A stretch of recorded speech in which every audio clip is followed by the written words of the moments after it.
Anchal block panchayat vice പ്രസിഡന്റായി CPIയിലെ KC ജോസിനെ തെരഞ്ഞെടുത്തു. KC Ashok Kumar KC ജോസിന്റെ പേര് നിർദ്ദേശിച്ചു. ബ്ലോക്ക് പഞ്ചായത്ത് അംഗം EK സുധീർ പിന്താങ്ങി. അഞ്ചൽ ബ്ലോക്ക് പഞ്ചായത്തിലെ വൈസ് പ്രസിഡന്റായി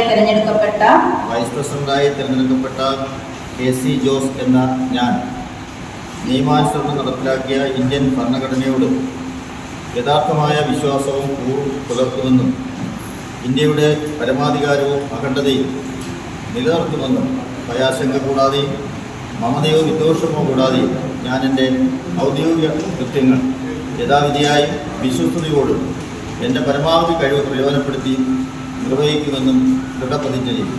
15 ഭരണസമിതിയിൽ LDFന് 13 അംഗങ്ങളാണുള്ളത്. UDFന് ആകെയുള്ള 2 അംഗങ്ങളും വൈസ് പ്രസിഡന്റ് തെരഞ്ഞെടുപ്പിൽ നിന്ന് വിട്ടുനിന്നു. ഇടമുളയ്ക്കൽ ഗ്രാമപഞ്ചായത്ത് സ്റ്റാൻഡിംഗ് കമ്മിറ്റി ചെയർമാൻ, പ്രസിഡന്റ് എന്നീ നിലകളിൽ പ്രവർത്തിച്ചിട്ടുള്ള KC ജോസ് നിലവിൽ CPI കൊല്ലം ജില്ലാ എക്സിക്യൂട്ടീവ് അംഗവും CPI പത്തനാപുരം മണ്ഡലം സെക്രട്ടറിയുമാണ്. തെന്മല DFO അനിൽ ആന്റണിയായിരുന്നു വരണാധികാരി. ഇടതുമുന്നണി ധാരണപ്രകാരമാണ് നിലവിൽ വൈസ് പ്രസിഡന്റായിരുന്ന കേരള കോൺഗ്രസ് MLA റെജി ഉമ്മൻ രാജിവെച്ച ഒടുവിൽ KC ജോസിനെ വൈസ് പ്രസിഡന്റ് സ്ഥാനത്തേക്ക് തെരഞ്ഞെടുത്തത്. തുടർന്ന് നടന്ന അനുമോദന യോഗത്തിൽ ബ്ലോക്ക് പഞ്ചായത്ത് പ്രസിഡന്റ് ഓമന മുരളി അധ്യക്ഷയായിരുന്നു.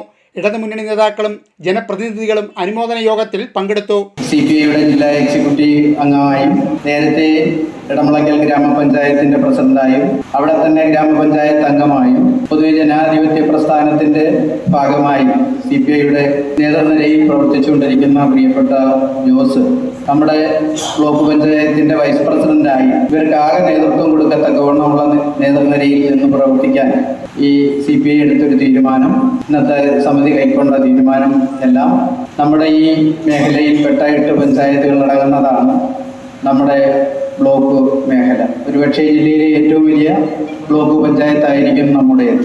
News bureau, Anchal.